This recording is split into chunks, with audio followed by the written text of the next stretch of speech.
Good morning જય માતાજી। આજે તો સવારમાં આપણે નીકળી ગયા છીએ કામે જવા માટે। આપણે તો કારખાને પહોંચીને બેસી ગયા હતા કામે।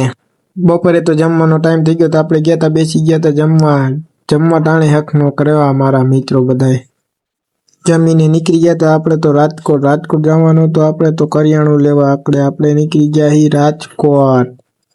ફાઇનલી મિત્રો આપણે પહોંચી ગયા હતા કરિયાણાની દુકાને ને આપણે તો બાસકા ભરીને લઈ લીધું હતું કરિયાણું ને પછી તો આપણે ગાડીમાં રાખતા હતા કરિયાણું। હું ને પ્રમિતભાઈ નીકળી ગયા હતા પાછા કારખાને જવા માટે કરિયાણું લઈને। કારખાને આવીને બેસી ગયા હતા પાછા કામે। તમને જો મિત્રો આમાં કોઈ લાગે છે કામ કરે છે એમ બધાય ફોન વાતમાં છે હું ભાઈ। કારખાનેથી તો કામેથી છૂટીને નીકળી ગયા હતા આપણે તો ઘર બાજુ જવા માટે। ઘરે જઈને રાતે જવાનું હતું હેપી બર્થડે માં। ફાઇનલી મિત્રો આપણે તો પહોંચી ગયા હતા હેપી બર્થડે માં। અમારા સંજયભાઈ, અક્ષયભાઈ ને રંજીતભાઈ ત્રણે હેપી બર્થડે નું ડેકોરેશન ચાલુ હતું ભાઈ। પછી તો અમારે જેન્સી બેન તાજ પહેરીને બેસી ગયા હતા કે બર્થડે મારો છે માહિરાજ નો નથી કે તાજ મને પહેરાવી દો।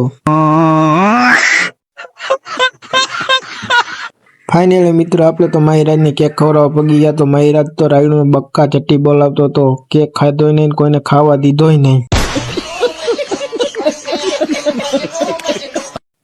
કેક કાપવાની પાર્ટી પૂરી થઈ ગઈ પછી તો બેસી ગયા હતા આપણે બધા જમવા। બધા મહેમાન આવ્યા હતા બધા મહેમાનને જમવા બેસાડી દીધા છે। અમારો મિની બ્લોગ ગમ્યો હોય તો તમે લાઈક શેર સબસ્ક્રાઇબ કરતા આવજો।